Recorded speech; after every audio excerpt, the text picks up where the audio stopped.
ಹೃದಯದೊಳಗಿಂದ ಜೀವಧಾರೆಗಳು ಹೊರಡುವವು. ನಮ್ಮ ಹೃದಯದೊಳಗಿಂದ ಏನು ಹೊರಬರುತ್ತಿದೆ ಪರೀಕ್ಷಿಸಿಕೊಳ್ಳೋಣವೇ?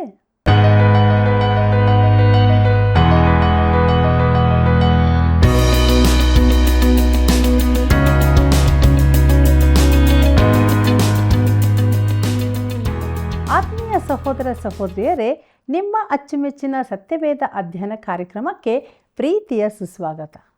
ಪ್ರಿಯರೇ, ಇಂದಿನಿಂದ ನಾವು ಸತ್ಯವೇದದಲ್ಲಿ ಗೀತೆಗಳ ಭಾಗದಲ್ಲಿ ಒಂದಾಗಿರುವ ಜ್ಞಾನೋಕ್ತಿ ಪುಸ್ತಕವನ್ನು ಅಧ್ಯಯನ ಮಾಡಲಿದ್ದೇವೆ.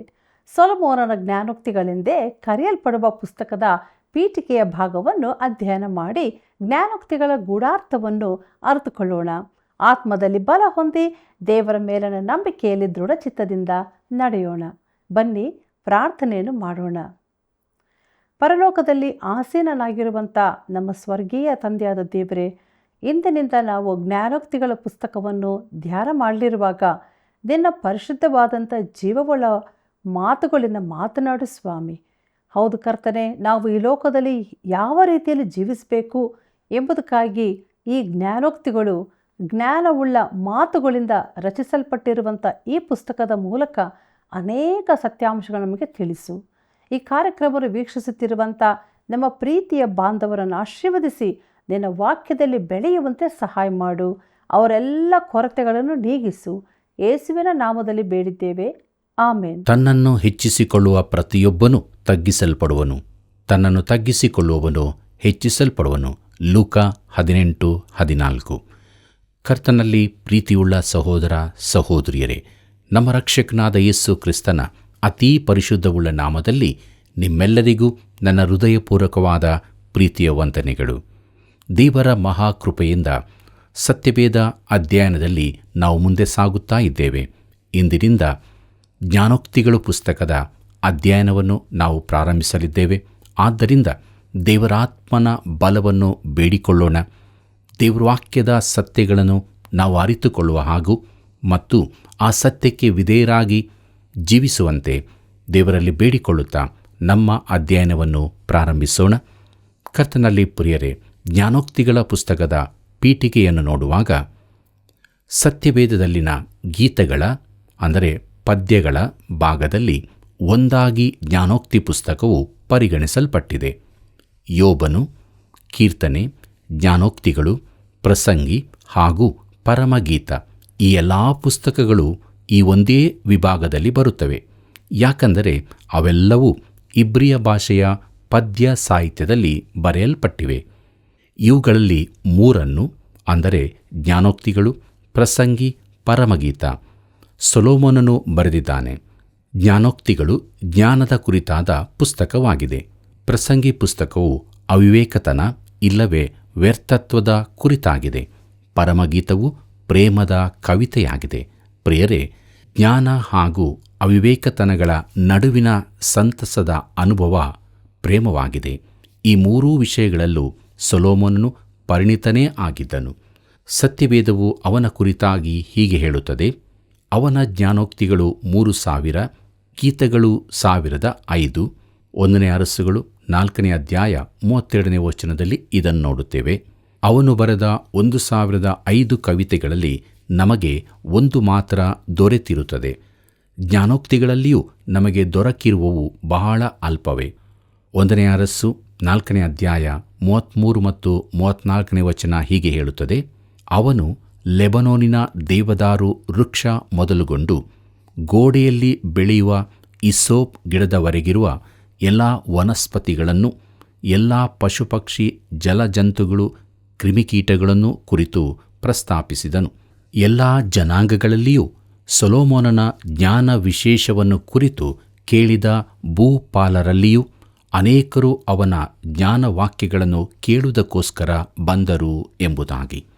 ಕರ್ತನಲ್ಲಿ ಪ್ರೀತಿಯುಳ್ಳ ದೇವಜನರೇ, ಜ್ಞಾನೋಕ್ತಿಗಳು ಪುಸ್ತಕದಲ್ಲಿ ನಾವು ಸೊಲೊಮೋನನ ಜ್ಞಾನದ ಕುರಿತು ಓದುತ್ತೇವೆ.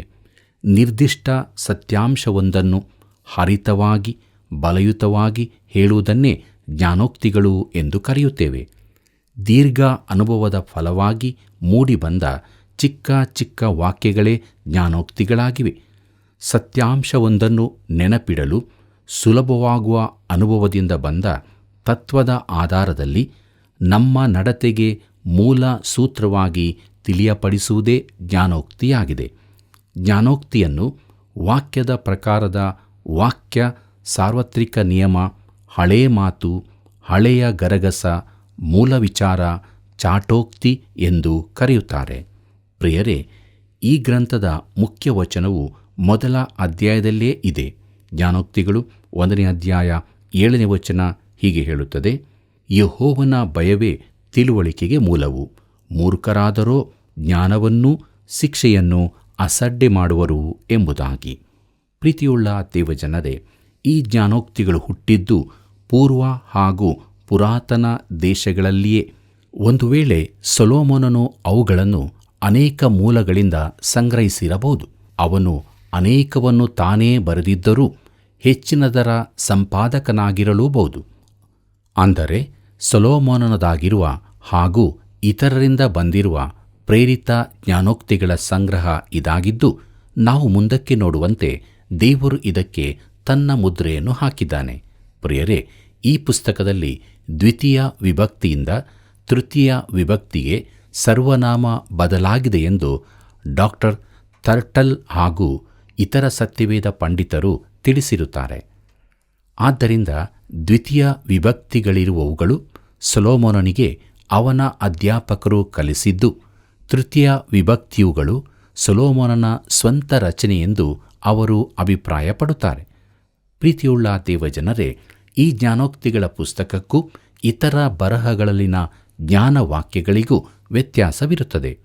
ಗ್ರೀಕರು, ಅದರಲ್ಲೂ ಜ್ಞಾನಿಗಳಾದವರು, ಇಂತಹ ಜ್ಞಾನೋಕ್ತಿಗಳನ್ನು ರಚಿಸುವುದರಲ್ಲಿ ಪರಿಣಿತರಾಗಿದ್ದರು. ಕರ್ತನಲ್ಲಿ ಪ್ರಿಯರೇ, ದೈವಸೇವಕರಾದ ಡಾಕ್ಟರ್ ವರ್ನನ್ ಮ್ಯಾಗಿಯವರು ಈ ರೀತಿಯಾಗಿ ಹೇಳುತ್ತಾರೆ: ನಾನು ಕಾಲೇಜಿನಲ್ಲಿ ಕಲಿಯುವಾಗ ಗ್ರೀಕ್ ಭಾಷೆಯನ್ನು ಮುಖ್ಯವಾಗಿ ಕಲಿಯಬೇಕಾಗಿತ್ತು. ನನ್ನ ತರಬೇತಿ ಅವಧಿಯಲ್ಲಿ ಆಕ್ಸ್ಫರ್ಡ್ನ ರೀತಿಯ ಕಲಿಕೆಯಿದ್ದು, ಅದರಲ್ಲಿ ಗ್ರೀಕ್ನ ತುಂಬ ಪುಸ್ತಕಗಳನ್ನೋದಿ ಪ್ರತಿ ಸೋಮವಾರ ನನ್ನ ಅಧ್ಯಾಪಕರಿಗೆ ವರದಿ ಒಪ್ಪಿಸಬೇಕಾಗಿತ್ತು. ಕಾಲೇಜಿನಲ್ಲಿರುವಾಗಲೇ ನಾನು ಇಡೀ ಹೊಸ ಒಡಂಬಡಿಕೆಯನ್ನು ಗ್ರೀಕ್ ಭಾಷೆಯಲ್ಲಿ ಓದಿದ್ದೆ. ಮುಂದೆ ಸೆಮಿನರಿಗೆ ಸೇರಿದಾಗ ಅಲ್ಲಿಯೂ ಇದನ್ನು ಕಲಿಯಬೇಕಾಗಿತ್ತು. ನಾನು ಓದಬೇಕಿದ್ದ ಗ್ರೀಕ್ ಸಾಹಿತ್ಯದಲ್ಲಿ ಗ್ರೀಕ್ ಜ್ಞಾನಿಗಳ ಕವಿತೆಗಳನ್ನು ಓದಬೇಕಾಗಿತ್ತು. ಅವರು ಗ್ರೀಕ್ ಭಾಷೆಯಲ್ಲಿ ನುರಿತವರಾಗಿದ್ದು, ಆ ಭಾಷೆಯನ್ನು ಬಹು ಜಾಣ್ಮೆಯಿಂದ ಉಪಯೋಗಿಸಬಲ್ಲವರಾಗಿದ್ದರು ಎಂಬುದಾಗಿ. ಪ್ರೀತಿಯುಳ್ಳ ದೇವಜನರೇ, ಈ ಜ್ಞಾನೋಕ್ತಿಗಳು ಪುಸ್ತಕದಲ್ಲಿ ನಾವು ಗಮನಿಸತಕ್ಕ ಕೆಲವು ವಿಶೇಷ ಲಕ್ಷಣಗಳು, ವೈಶಿಷ್ಟ್ಯಗಳೂ ಇರುತ್ತವೆ. ಅವುಗಳಲ್ಲಿ ಒಂದನೆಯದು, ಇದರಲ್ಲಿ ವೈಜ್ಞಾನಿಕವಲ್ಲದ ಇಲ್ಲವೇ ತಪ್ಪಾಗಿರುವ ಯಾವ ವಿಚಾರವೂ ಉಲ್ಲೇಖವಾಗಿರುವುದಿಲ್ಲ. ಜ್ಞಾನೋಕ್ತಿಗಳು 4:23 ಹೀಗಿದೆ: ನಿನ್ನ ಹೃದಯವನ್ನು ಬಹು ಜಾಗರೂಕತೆಯಿಂದ ಕಾಪಾಡಿಕೋ, ಅದರೊಳಗಿಂದ ಜೀವಧಾರೆಗಳು ಹೊರಡುವವು ಎಂಬುದಾಗಿ. ಪ್ರಿಯರೇ, ಇದೊಂದು ಅದ್ಭುತವಾದ ಮಾತಾಗಿದೆ. ಯಾಕಂದರೆ ಸುಮಾರು 2700 ವರ್ಷಗಳ ಬಳಿಕ ರಕ್ತವು ದೇಹವಿಡೀ ಸಂಚರಿಸುತ್ತದೆಂದು, ಹೃದಯವು ರಕ್ತವನ್ನು ಒತ್ತಿ ಕಳಿಸುವ ಕಾರ್ಯ ಮಾಡುತ್ತದೆಂದು ಹಾರ್ವೆ ಕಂಡುಹಿಡಿದನು. ಆದರೆ ಬಾರ್ನಬನ ಪತ್ರವೆಂಬ ಅಪೋಕ್ರಿಫದ ಪುಸ್ತಕದಲ್ಲಿ ಫಿನಿಕ್ಸ್ ಎಂಬ ಊಹನಾತ್ಮಕ ಪಕ್ಷಿಯ ಕುರಿತಾಗಿ ಹೇಳಿದೆ. ಅದು ಬೆಂಕಿಯಲ್ಲಿ ಸುಟ್ಟು ಬೂದಿಯಾಗಿ ಬಳಿಕ ಪುನಃ ಜೀವವಾಗಿ ಬರುತ್ತದೆಂದು ಬರೆದಿದೆ. ಇಂತಹ ಕಟ್ಟುಕತೆಯು ಜ್ಞಾನೋಕ್ತಿ ಪುಸ್ತಕದಲ್ಲಾಗಲಿ ಸತ್ಯವೇದದ ಯಾವ ಭಾಗದಲ್ಲಾಗಲಿ ಕಂಡುಬರುವುದಿಲ್ಲ. ಪ್ರಿಯರೇ, 100 ಜ್ಞಾನ ವಾಕ್ಯಗಳನ್ನೊಳಗೊಂಡ ಅತಿ ಪುರಾತನ ಪುಸ್ತಕವು ಇದಾಗಿದ್ದರೂ ಅವುಗಳಲ್ಲಿ ಒಂದಾದರೂ ವಿಜ್ಞಾನಕ್ಕೆ ವಿರುದ್ಧವಾಗಿ ಇಂದಿಗೂ ಕಂಡುಬಂದಿಲ್ಲದಿರುವುದು ಆಶ್ಚರ್ಯವೇ ಸರಿ. ಪ್ರಿಯರೇ, ಈ ಸತ್ಯವೇ ಯೋಚನಾ ಶಕ್ತಿಯಿರುವ ಯಾವನಿಗಾದರೂ ಇದೇ ದೈವ ಪ್ರೇರಿತವಾದದ್ದೇ ಎಂದು ಸ್ಥಿರಪಡಿಸುವುದಕ್ಕೆ ಸಾಕಾದದ್ದಾಗಿದೆ. ಎರಡನೇ ವಿಚಾರವನ್ನು ನೋಡುವಾಗ, ಜ್ಞಾನೋಕ್ತಿಗಳಲ್ಲಿ ಉನ್ನತ ಮಟ್ಟದ ನೈತಿಕ ಜೀವನವನ್ನು ತಿಳಿಸಲಾಗಿದೆ. ಇತರ ಬರಹಗಳಲ್ಲಿ ಕಂಡುಬರುವ ಯಾವ ಅನೈತಿಕ ಮಾತುಗಳು ಇದರಲ್ಲಿ ಎಲ್ಲಿಯೂ ಕಂಡುಬರುತ್ತಿಲ್ಲ. ಜಸ್ಟಿನ್ ಮಾರ್ಟರ್ ಎನ್ನುವವರು ಸೊಕ್ರೇಟೀಸನು ಕ್ರಿಸ್ತನಿಗಿಂತ ಮೊದಲೇ ಕ್ರೈಸ್ತನಾಗಿದ್ದವನೆಂದು ಹೇಳಿದ್ದಾರೆ. ಇದು ಖಂಡಿತವಾಗಿ ಅಸಾಧ್ಯವಾದ ಸಂಗತಿಯಾಗಿದೆ. ಪ್ರಿಯರೇ, ಅವನ ಅನುಯಾಯಿಗಳು ಅವನ ನೀತಿವಂತಿಕೆಯು ಅತ್ಯುನ್ನತ ಮಟ್ಟದೆಂದು ಹೇಳುತ್ತಾರೆ. ಆದರೆ ವೇಶ್ಯೆಯರು ತಮ್ಮ ವೃತ್ತಿಯನ್ನು ಹೇಗೆ ನಡೆಸಬೇಕೆಂದು ಸೊಕ್ರೇಟೀಸನು ಸೂಚನೆಗಳನ್ನು ಕೊಟ್ಟಿದ್ದಾನೆ. ಅವನ ಕುರಿತಾಗಿ ಹೇಳಬಹುದಾದದ್ದು ಅವನು ನೈತಿಕ ವ್ಯಕ್ತಿಯಲ್ಲವೆಂದೇ. ಪ್ರಿಯರೇ, ಮೂರನೇ ವಿಶೇಷ ಲಕ್ಷಣಗಳನ್ನು ನೋಡುವಾಗ ಜ್ಞಾನೋಕ್ತಿಯ ಮಾತುಗಳು ಎಲ್ಲಿಯೂ ಒಂದಕ್ಕೊಂದು ವಿರೋಧವಾದದ್ದಾಗಿರುವುದಿಲ್ಲ. ಆದರೆ ಮಾನವನ ಜ್ಞಾನವಾಕ್ಯಗಳು ಅನೇಕ ವೇಳೆ ಒಂದಕ್ಕೊಂದು ವಿರೋಧವಾಗಿರುತ್ತವೆ. ಉದಾಹರಣೆಗೆ, ಹಾರುವ ಮೊದಲು ಯೋಚಿಸು ಎಂಬ ಮಾತಿನೊಂದಿಗೆ ನಿಧಾನಿಸುವನು ನಾಶವಾಗುತ್ತಾನೆ ಎಂಬ ಮಾತನ್ನು ಹೋಲಿಸು. ಇಲ್ಲವೇ ಮನುಷ್ಯನು ತಾನು ಕ್ರಯ ಕೊಟ್ಟದ್ದನ್ನೇ ಪಡೆಯುತ್ತಾನೆ ಎಂಬ ಮಾತಿನೊಂದಿಗೆ ಜೀವನದ ಅತ್ಯುತ್ತಮ ವಸ್ತುಗಳು ಉಚಿತವಾಗಿವೆ ಎಂಬ ಮಾತು ಹೋಲಿಸಿರಿ. ಸುಮ್ಮನಾಗಿರುವುದು ಲೇಸು ಎಂಬ ಮಾತಿನೊಂದಿಗೆ ಪ್ರಗತಿಯು ಎಂದೂ ನಿಂತ ನೀರಲ್ಲ ಎಂಬ ಮಾತು, ಉರುಳುವ ಕಲ್ಲಿಗೆ ಪಾಚು ಹಿಡಿಯುವುದಿಲ್ಲ ಎಂಬ ಮಾತಿನೆದುರು ಸುಮ್ಮನೆ ಕೂತ ಕೋಳಿ ಕೊಬ್ಬುವುದಿಲ್ಲ ಎಂಬ ಮಾತು. ಪ್ರಿಯರೇ, ಮಾನವನ ಯೋಚನೆಗಳು ಬದಲಾಗುವುದರಿಂದ ಅವನ ಜ್ಞಾನವಾಕ್ಯಗಳೂ ಕೂಡ ಒಂದಕ್ಕೊಂದು ವಿರುದ್ಧವಾಗಿರುತ್ತವೆ. ಆದರೆ ಜ್ಞಾನೋಕ್ತಿಗಳು ದೇವರಿಂದ ಪ್ರೇರಿತವಾಗಿರುವುಗಳಾದ್ದರಿಂದ ಅವು ಒಂದಕ್ಕೊಂದು ವಿರುದ್ಧವಾಗಿ ಇರುವುದಿಲ್ಲ. ಕರ್ತನಲ್ಲಿ ಪ್ರಿಯರೇ, ಈ ಪುಸ್ತಕದಲ್ಲಿನ ಜ್ಞಾನವಾಕ್ಯಗಳು ಯಾವ ಪ್ರತ್ಯೇಕ ಕ್ರಮಕ್ಕನುಸಾರವಾಗಿ ಇರುವಂತೆ ಕಾಣದಿದ್ದರೂ ನಾವು ಮುಂದಕ್ಕೆ ಕಾಣುವಂತೆ ಅದು ಒಂದು ಕಥೆಯನ್ನು ಹೇಳುವಂತಿದೆ. ಒಬ್ಬ ಯೌವನಸ್ಥನು ತನ್ನ ಜೀವಿತ ಯಾತ್ರೆಯನ್ನು ಪ್ರಾರಂಭಿಸುವಂತೆ ಇದು ಕಾಣುತ್ತದೆ. ಅವನಿಗೆ ತನ್ನ ಜೀವಿತದ ಮೊದಲ ಪಾಠ ಜ್ಞಾನೋಕ್ತಿಗಳು 1:7 ಕೊಡಲ್ಪಡುತ್ತದೆ. ಈ ವಚನ ಇಡೀ ಪುಸ್ತಕದ ಮುಖ್ಯ ವಾಕ್ಯವಾಗಿರುತ್ತದೆ. ಪ್ರೀತಿಯುಳ್ಳ ದೇವಜನರೇ, ಜ್ಞಾನೋಕ್ತಿಗಳು ಪುಸ್ತಕದಲ್ಲಿ ಕೊಟ್ಟ ಬುದ್ಧಿವಾದವು ಎಲ್ಲ ಯುಗಗಳಿಗೂ ಅನ್ವಯಿಸುವುಗಳಾಗಿವೆ. ಒಬ್ಬನು ಹಳೆ ಒಡಂಬಡಿಕೆ ಕಾಲದಲ್ಲಿರಲಿ, ಹೊಸ ಒಡಂಬಡಿಕೆ ಕಾಲದಲ್ಲಿರಲಿ, ಹಳೆ ಯೆರೂಸಲೇಮಿನಲ್ಲಿರಲಿ, ಹೊಸ ಯೆರೂಸಲೇಮಿನಲ್ಲಿರಲಿ, ಇದರ ಸತ್ಯಗಳು ಯಾವಾಗಲೂ ಸತ್ಯವಾಗಿಯೇ ಇರುತ್ತವೆ. ಅದು ಎಲ್ಲರಿಗೂ ಒಳ್ಳೆಯ ಪುಸ್ತಕವೇ ಆಗಿರುತ್ತದೆ. ದೇವರಿಗೆ ಮಹಿಮೆಯಾಗಲಿ. ಪ್ರೀತಿಯುಳ್ಳ ಸಹೋದರ ಸಹೋದರಿಯರೇ, ಇದರಲ್ಲಿ ಸುವಾರ್ತೆಯ ಸಂಗತಿಯೇನೂ ಇರುವುದಿಲ್ಲ ಎಂಬುದಾಗಿ ಯಾರಾದರೂ ಆಕ್ಷೇಪಿಸಬಹುದು. ಆದರೆ ಸ್ವಲ್ಪ ಯೋಚಿಸಿರಿ. ಈ ಪುಸ್ತಕದಲ್ಲಿ ಯಾರ ಜ್ಞಾನವು ತಿಳಿಸಲ್ಪಟ್ಟಿದೆಯೋ ಆ ವ್ಯಕ್ತಿ ಕರ್ತನಾದ ಯೇಸು ಕ್ರಿಸ್ತನು ತಾನೇ ಆಗಿದ್ದಾನೆ. ಪ್ರೀತಿಯುಳ್ಳ ದೇವಜನರೇ, ಈ ಪುಸ್ತಕವು ಅರ್ಥವಿಲ್ಲದ, ಒಂದಕ್ಕೊಂದು ಸಂಬಂಧವಿಲ್ಲದ ಮಾತುಗಳ ಜೋಡಣೆಯಾಗಿರುವುದಿಲ್ಲ. ಇಲ್ಲವೇ ಅದು ಅರ್ಥಹೀನ ಸಂಗತಿಗಳ ಕುರಿತಾಗಿ ಹೇಳಲ್ಪಟ್ಟಿರುವ ಮಾತೂ ಅಲ್ಲ. ಅದು ಸರಿಯಾದ ಅರ್ಥವನ್ನು ಕೊಡುವ ಪುಸ್ತಕವಾಗಿದ್ದು ಕ್ರಮಬದ್ಧವಾಗಿ ನಿರೂಪಿಸಲ್ಪಟ್ಟದ್ದಾಗಿರುತ್ತದೆ. ಸೊಲೊಮೋನನು ತನ್ನ ಬೋಧನೆಯ ಕುರಿತಾಗಿ ತಾನೇ ಈ ರೀತಿ ಹೇಳುತ್ತಿದ್ದಾನೆ. ಪ್ರಸಂಗಿ 12:9 ಹೀಗೆ ಬರೆದಿದೆ, ಮತ್ತು ಪ್ರಸಂಗಿಯು ಜ್ಞಾನಿಯಾಗಿದ್ದಲ್ಲದೆ ಜನರಿಗೆ ತಿಳುವಳಿಕೆಯನ್ನು ಬೋಧಿಸುತ್ತಾ ಬಂದನು. ಅನೇಕನೇಕ ಜ್ಞಾನೋಕ್ತಿಗಳನ್ನು ಧ್ಯಾನಿಸಿ ಪರೀಕ್ಷಿಸಿ ಕ್ರಮಪಡಿಸಿದನು ಎಂಬುದಾಗಿ. ಪ್ರಿಯ ಸ್ನೇಹಿತನೇ, ಈ ಪುಸ್ತಕವು ನಿನಗೆ ಅದ್ಭುತವಾದ ಅನುಭವ ಕೊಡುವುದಕ್ಕೆ ಇನ್ನೂ ಒಂದು ಅಂಶ ಇರುತ್ತದೆ. ಇದರಲ್ಲಿ ಸತ್ಯವೇದ ಅನೇಕ ವ್ಯಕ್ತಿಗಳ ಗುಣಲಕ್ಷಣಗಳು ನಮಗೆ ಕಾಣಸಿಗುತ್ತವೆ. ಕೆಲವನ್ನು ನಾನು ಅಧ್ಯಯನದ ಸಮಯದಲ್ಲಿ ತಿಳಿಸಲಿಕ್ಕಿದ್ದೇನೆ. ಇತರ ವ್ಯಕ್ತಿಗಳ ಕುರಿತಾಗಿ ನೀನು ಕಂಡುಕೊಳ್ಳಬಹುದು. ಅಲ್ಲದೆ ನಿನಗೆ ಪರಿಚಿತರಾದ ಪ್ರತಿಯೊಬ್ಬ ವ್ಯಕ್ತಿಗೂ ಅನ್ವಯಿಸುವ ಒಂದು ಜ್ಞಾನೋಕ್ತಿ ನಿನಗೆ ಕಾಣಸಿಗಬಹುದು. ಆದರೆ ಅದರ ಕುರಿತಾಗಿ ನೇರವಾಗಿ ಅಂಥವರೊಡನೆ ಹೋಲಿಸಿ ಹೇಳಿಬಿಡಬೇಡ. ನಮ್ಮಲ್ಲಿನ ಪ್ರತಿಯೊಬ್ಬರಿಗೂ ಅನ್ವಯಿಸುವ ಜ್ಞಾನವಾಕ್ಯವೊಂದು ನಮಗೆ ಖಂಡಿತವಾಗಿ ಕಂಡುಬರುತ್ತದೆ. ಅದನ್ನು ಈ ಪುಸ್ತಕದಲ್ಲಿ ಕಾಣುತ್ತಾ ಹೋಗುವುದು ನಮಗೆ ಆಸಕ್ತಿಯನ್ನುಂಟು ಮಾಡಬಹುದು. ಪ್ರೀತಿಯುಳ್ಳ ದೇವಜನರೇ, ಈ ಪುಸ್ತಕದ ಸಾಹಿತ್ಯಿಕ ರಚನೆಯ ಕುರಿತಾಗಿ ಡಾಕ್ಟರ್ AC ಗೆಬೆಲಿನ್ ಎಂಬವರು ಉಪಯುಕ್ತವಾದ ವಿಂಗಡಣೆಯನ್ನು ಕೊಟ್ಟಿರುತ್ತಾರೆ. ಈ ಜ್ಞಾನೋಕ್ತಿಗಳು ದ್ವಿರುಕ್ತಿ, ಅಂದರೆ 2 ಹೇಳಿಕೆ ಒಟ್ಟಿಗೆಯ ರೂಪದಲ್ಲಿ ಬರೆದಿರುತ್ತದೆ.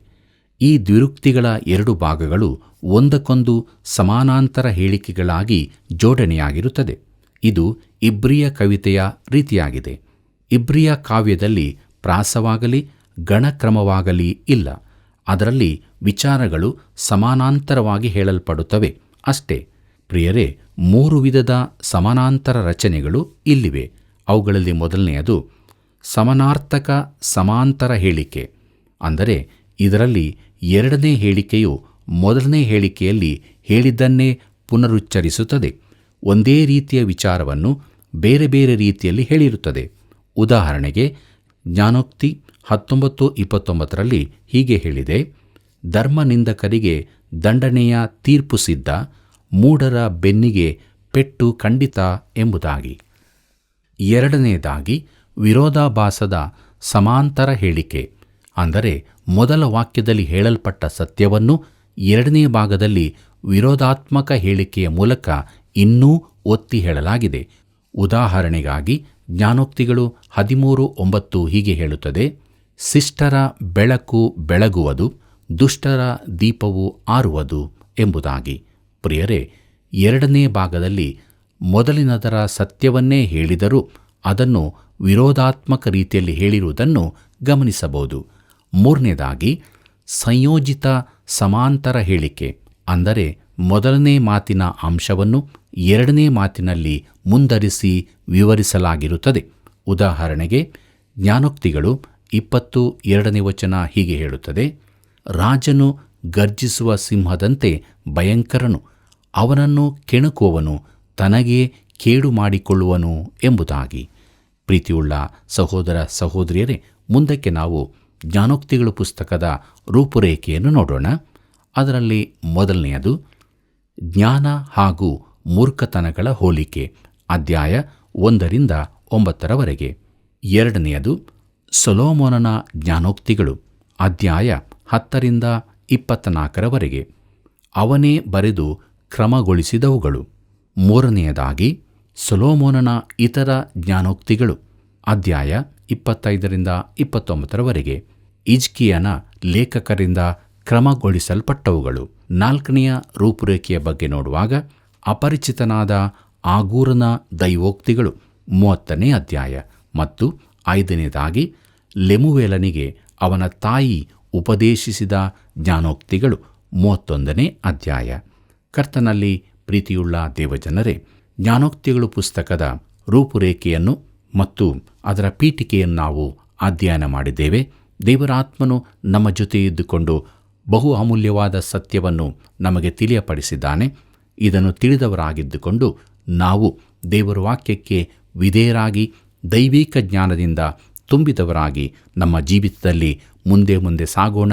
ನಮ್ಮ ಜೀವಿತದಲ್ಲಿ ದೇವರಿಗೆ ಮಹಿಮೆಯಾಗಲಿ. ಹೀಗಾಗುವಂತೆ ದೇವರು ತಾನೇ ಸಹಾಯ ಮಾಡಿ ನಡೆಸಲಿ. ಕರ್ತನ ಕೃಪೆಯು ಸದಾ ನಿಮ್ಮ ಸಂಗಡ ಇರಲಿ.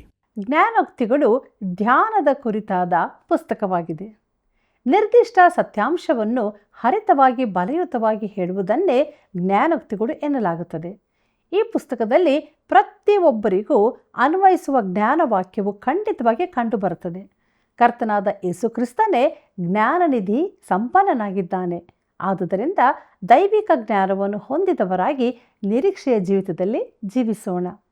ಪ್ರಿಯ ವೀಕ್ಷಕರೇ, ದೇವರ ವಾಕ್ಯಗಳು ನಿಮಗೆ ಆತ್ಮಿಕ ಸತ್ಯವನ್ನು ತಿಳಿಸಿ ಬಲಪಡಿಸುತ್ತಿರುವಾಗ ಇತರರು ಈ ಸತ್ಯವನ್ನು ಅರಿತುಕೊಳ್ಳಲು ಈ ಸೇವೆಯ ಅಭಿವೃದ್ಧಿಗಾಗಿ 9845561612 ಈ ಮೊಬೈಲ್ ಸಂಖ್ಯೆಗೆ ಇಂದೇ ಕರೆ ಮಾಡಿರಿ.